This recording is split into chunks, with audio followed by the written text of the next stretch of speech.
Welcome to the Phillip Wylie Show. Take a look behind the curtain of professional hacking and hear compelling discussions with guests from diverse backgrounds who share a common curiosity and passion for challenges and their job. And now, here's your host, offensive security professional, educator, mentor, and author, Phillip Wylie.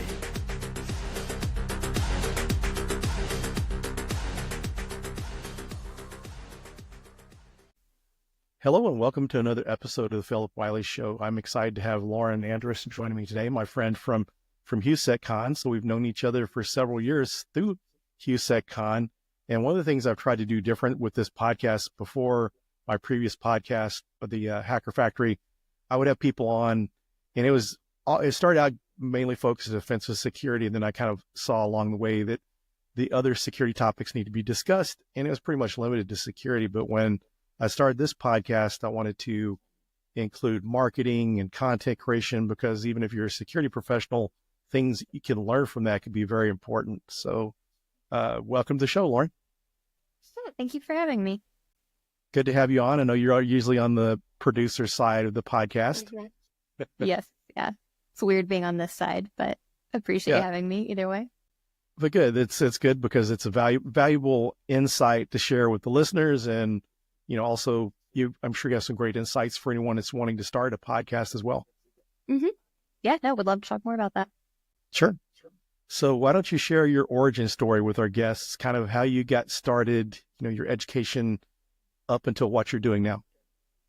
Yeah. So I went to school for broadcast production, thought I would end up in news or television, film, something like that. And then a couple months before I graduated, just sort of decided, I don't know what I want to do, but I don't think that's it anymore.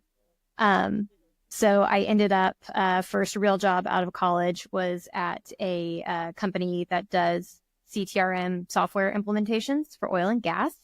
I was an administrative assistant there, and then they were using a third-party marketing firm, very expensive firm, and they were not happy with the quality of content that they were getting back. And when I say content, this was mostly just like website updates, marketing slicks, that sort of thing. And I walked into one of those meetings one day and I saw the program they were using, and I mentioned that I had used it before.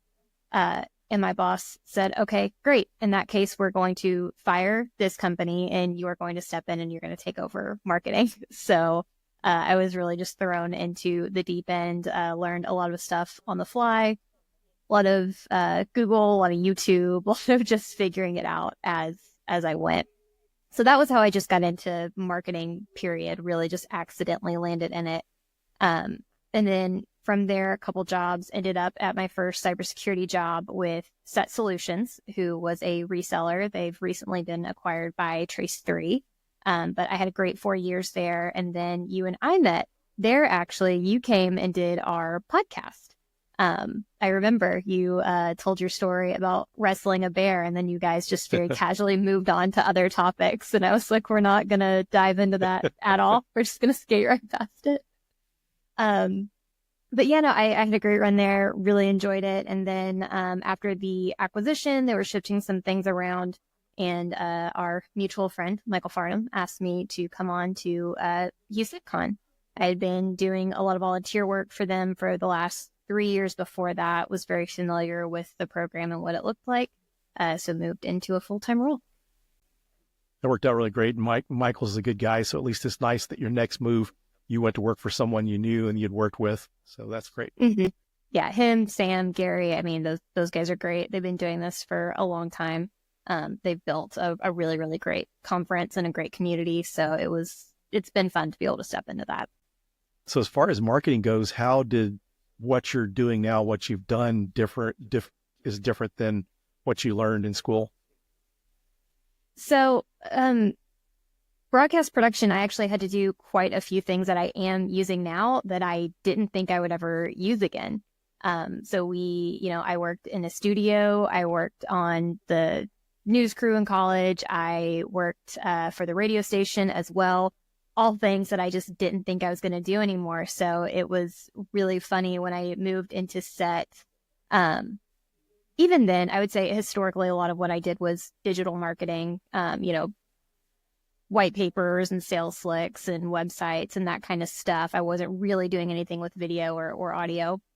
And then when I interviewed at Set Solutions, I wasn't familiar with field marketing at all. It wasn't something that I had done in my past roles.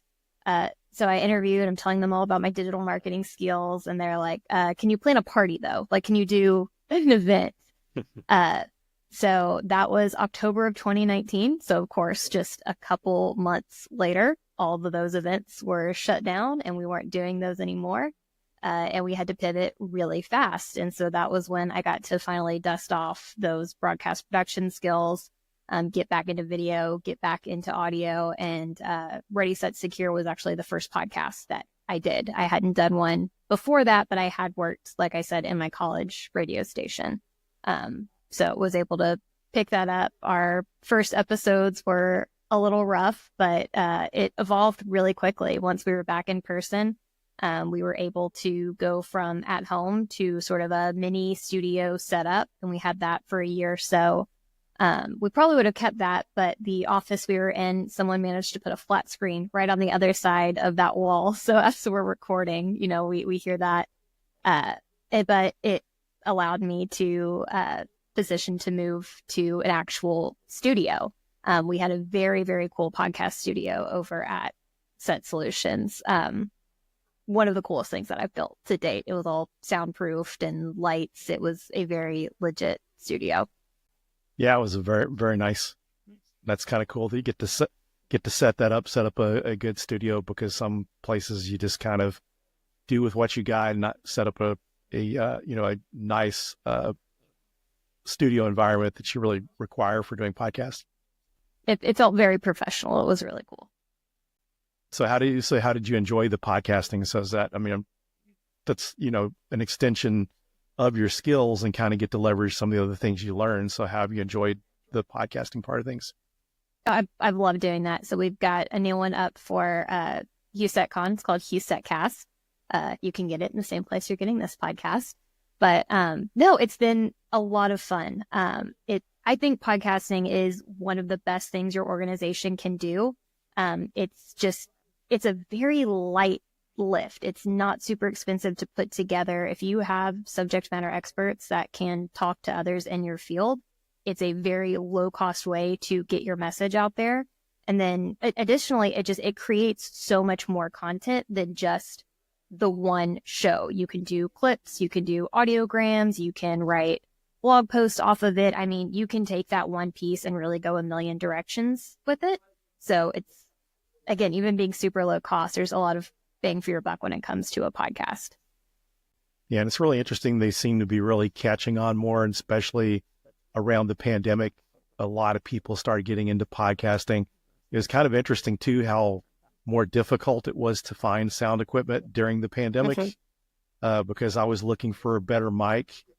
And because actually I just started my podcast, and first one in 2020, I did The Uncommon Journey with Alyssa Miller and Chloe Mistagi.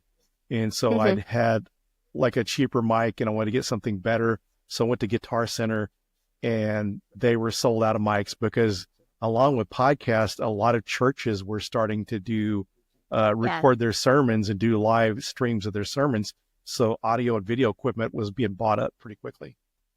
Yeah, we ran into that as well. I ended up sending to my two co-hosts some not the best quality mics on Amazon, but no, I know exactly what you're talking about. We ran into that even a couple years later when we were building the studio. I ended up buying a Rodecaster like podcast set, and it took weeks to arrive, which was just crazy because we were, 2022, I think, at that point. So yeah, the impact of that and how it affected your ability to get audio and video equipment went long past the actual pandemic. So when you first started the Set Solutions podcast, was it video too, or was it just audio? It was just audio. We sort of learned along the way how to do a lot of this stuff. So we started with just the audio, eventually moved into video, and then eventually moved into live streaming. So that that was fun. We didn't quite get the views I was hoping for. Unfortunately, the acquisition happened around the time we were looking to see if we could really grow that. Because as you mentioned, a lot of other organizations do it. When you see some of the larger cyber companies do their live streams, I mean, they've got thousands of people that will hop on and join those. So was really looking into the strategy behind that right around the time, we made the transition. But I'm hopeful it's something we can maybe start implementing here at HOU.SEC.CON. We are currently interviewing for an event organizer position. It's a program manager to take over a lot of the event stuff. So hopefully we can shift some focus into some of these other projects that we've been working on, like the podcast. That's good. So one of the things too, since you said you didn't start out audio, that you start out audio only podcasts is so easy, aren't they? Yes, they're so much easier. It is easy to put out episodes because my previous podcast was all audio, and so you didn't have to worry about any kind of video issues at all. So yeah, that was a lot easier, but definitely the video is good. So do you offer your podcast, the HOU.SEC.CON podcast, are you offering that on video on Spotify as well? Oh, no, not on Spotify. We're just doing it on YouTube. Are you doing it on Spotify? Yes. Oh. The only thing is you should check it out. One of the things you have to do, you have to publish the episode there to use the video version. But yeah, it's interesting. Okay. It seems to be catching. I think it's getting more popular because it was interesting because my podcast, the rankings for me to be that high goes to show me that it's still gaining adoption. But I was like in the top 10% because they do a wrap thing at the end of the year with it. And I guess that's not too bad because that was about 6 months or so of the podcast. But at the end of the year, they do their Spotify wrap, and you have to be publishing podcast episodes through there, and they'll show you your different rankings and how you did in video only, audio only, and the different stats and demographics. So yeah, you have to publish directly to them on Spotify for podcasters, but it's a good way to get the video out there too. So that way I'm offering it on Spotify as well as YouTube. Okay, that's very interesting. We are currently using Buzzsprout to distribute to all the different podcast platforms.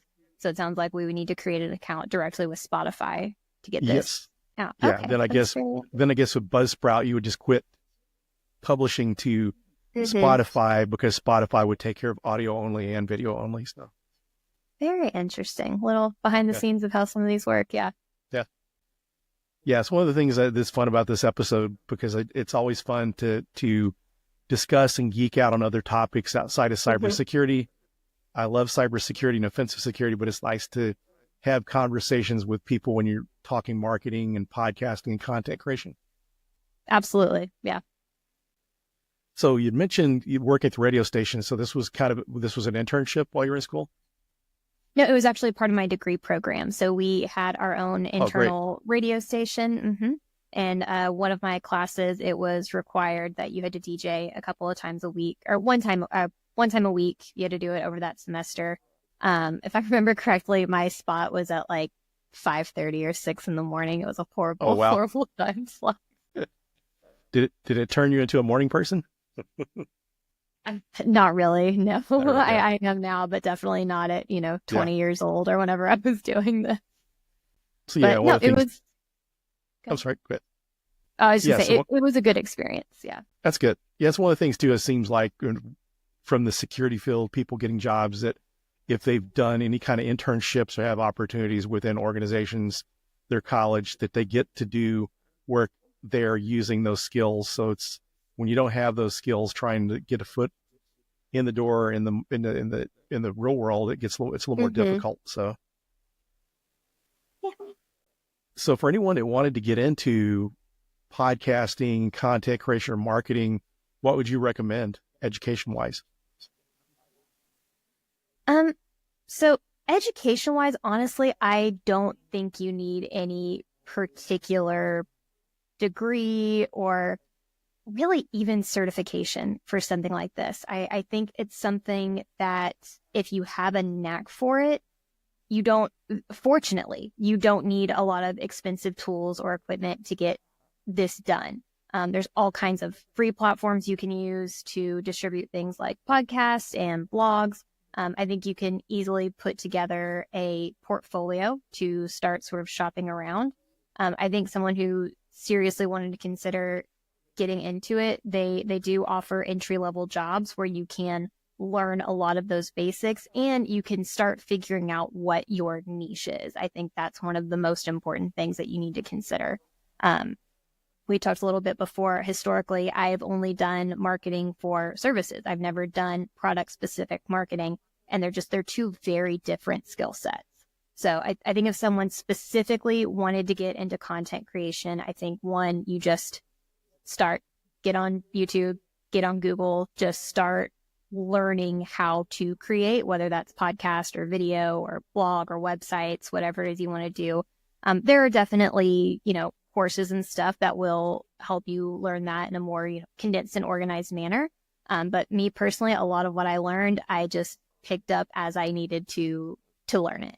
And then from there, get creating and start looking for entry-level roles that will take someone with your skill set, but you maybe don't necessarily have the background in it.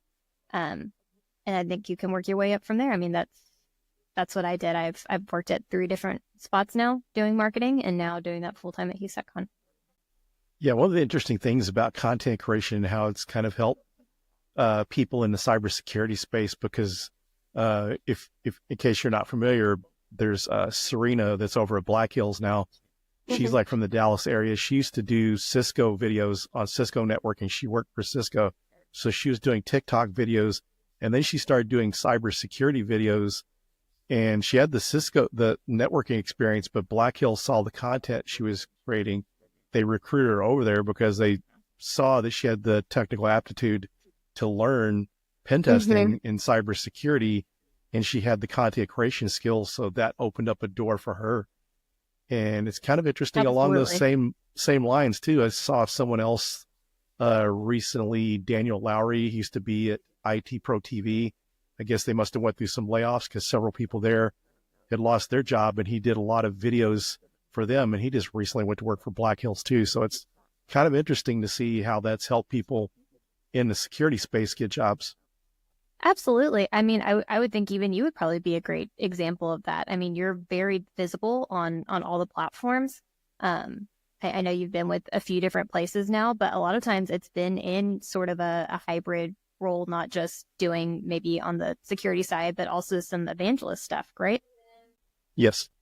Yeah. So I think that's a really, really great way for people to not only move within the industry, sort of like those other examples you gave, but also just a really great opportunity to maybe step into more of a leadership role and be able to, be a face for that organization. Yeah, it's one of the things that's a big help, and along with speaking at conferences helped me a ton. But one of the things too is that people get out there, do content creation, build a brand, and do speaking, you can wind up with a lot better opportunities than people that don't do it. Absolutely. Yeah. And to your point, I think we've seen that over and over again with several people in this industry specifically. Yes, definitely.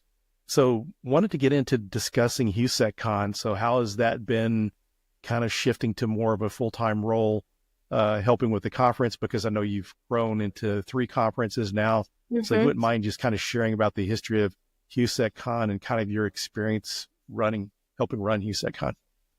Yeah. So co-founded by Michael and Sam, they were on a few weeks ago to talk a little bit about the origin. But as far as the growth, I mean, everyone who is part of that team, and we have awesome people that are volunteering and making that all happen. We've got people that run the village and the volunteers and just different aspects of the conference, but they all have full-time jobs. Nobody has the time to sit down and dedicate more energy and resources to this. For me, I was doing all of their marketing as well as just doing some general, conference organization. But even then I had a full-time job. So it would be, sometimes Saturdays doing it, sometimes after hours doing it. And you just can't accomplish all the things you want when you are doing it sort of as you have time. So when they brought me on, I was able to, first of all, dump way more into marketing. We grew our audience by 46% in that first year, just by having someone who was able to dedicate full time, getting our posts out, getting our messaging out, running some paid ads, that sort of thing. And then on top of that, just being able to take the existing conferences. We knew that HOU.SEC.CON and HOU.SEC.CON had legs because the tracks were really popular. They started as individual tracks, but it was already just so much of their bandwidth to do HOU.SEC.CON. While the idea had always been tossed around to break those into their own conferences, there just wasn't time for anybody to put that together. So that was one of the big things that we wanted to achieve in that first year, was to run those and really run them almost as a trial, just to see, we think people would want to go, but, we don't want to invest too much in it and find out we're wrong. And thankfully we were right. Lots of people did attend. We have a lot of interest for the next year. And I'm actually hoping tickets will go on sale soon. We're looking at potentially a new ticketing platform for that. But that's another thing, being able to invest in new technologies and new vendors, all of that just requires additional time to vet and research. So I think that's really the secret behind the growth, is just being able to put more time and energy into the things that are required for something like this to grow from 1,400 people to, 2,100 people. Yeah, I can't imagine how y'all did it before, but it's really amazing to see how the conference has grown. So I've been attending since 2019, but just to see in the new venue, and it seems like it's nice to have the capacity to be able to have even more people, but it's just amazing to see how it's grown. And it's one of my favorite conferences. And one of the things that I really like about the type of conference that you all put on is it's not a vendor focused conference. There's a lot of conferences you go to, and it's a bunch of vendor talks. And so I really like the fact that at your conference, people are sharing information that's helpful regardless of what security platforms they're using. Yeah. And I mean, one of the things that I was really happy about moving from Set Solutions to HOU.SEC.CON is I've always worked in the channel, so I've always had really great relationships with those vendors. And I mean, we love those guys. We could not do what we do without their support and their sponsorship. But I think, again, we have a really great community, and I think those sponsors understand that if they want the folks there that they want to talk to, we can't just run a bunch of sales pitches. It needs to be good quality content that makes people want to attend. So fortunately, I think they understand the balance there. And I think it's reflected in our attendance numbers, because we've gotten lots of great comments about that content. Sam, Michael, and a few other folks, actually, I mean, we get hundreds of submissions and they go through every single one and rank those. So a lot of work goes into selecting that content and making sure that it's something our community wants to hear. Yeah, I bet. And for the additional conferences for people that aren't familiar, you added the executive conference, which is nice. And then the OT conference, which is really great where you're at, since there's a lot of operational technology there, since it's a big oil and gas industry there. Absolutely. And that one grew really quickly. So like I mentioned, it was supposed to be a trial run. And so our original goal was just to get 100 people there. And we blew past that really quick. We hit about 200, and it was like, okay, well, I've only ordered so much food, so we have to cut it off at 200. But that one, like I said, it grew so fast. We're actually going to bump it up to 2 tracks this year and get more speakers in there. We didn't run a call for papers. We hand selected those tracks. We're going to run a CFP for this one. Yeah, that one grew really fast. And we've actually had a couple of other cities ask us about hosting one in their city. So there's some real potential behind that one to grow into other parts of the country. And I think we even had someone in Canada ask if we would consider going up there. So. Oh, wow. That's cool. And that's one of the things too, is there's really a need for that type of conference, because there's very few that I actually know of. I only can think of a couple other conferences with that subject matter. Yeah. And one of the big things that we try to do is we try to make the conferences really accessible. I mean, the whole point of starting them here in Houston is because there just weren't a lot of options unless you wanted to travel to Vegas or San Francisco. So by bringing those conferences to those spots and continuing to operate them the way that we do, where we do make it very accessible for everyone who would like to attend. That's really the goal with those and with that growth, is to just include as many people as we can. Yeah, and speaking of accessibility, you started your HOU.SEC group meetings, which I got to speak at and saw. It's really nice that this is an opportunity for people to attend, free of charge. They get food. There's good topics and discussions. I really like the format that you do the discussions whenever the meeting starting out, instead of just going directly into a presentation. I thought that was pretty cool. Yeah, we've had a really great response to that. We basically have a solid group of regulars now that comes to that event.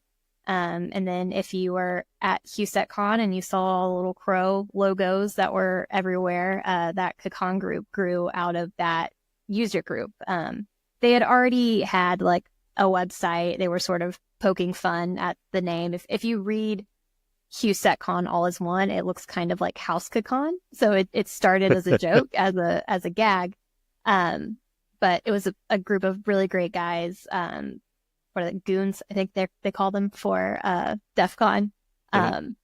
So they've attended the user group a bunch. They're part of that core group. And, when we saw them often and started talking about what we could potentially do at HOU.SEC.CON, and they really grew out that sort of side program within the conference that was very, very popular. They will likely have a larger presence next year. So lots of good things that have come out of that user group. Yeah, I'll have to check that out next year. So we're getting down towards the end of the episode. Is there anything you'd like to share before we close it up? I was going to see if I could maybe shamelessly plug some of our stuff, but we've talked about a lot of it. So we've talked about the user group and the podcast and the conferences.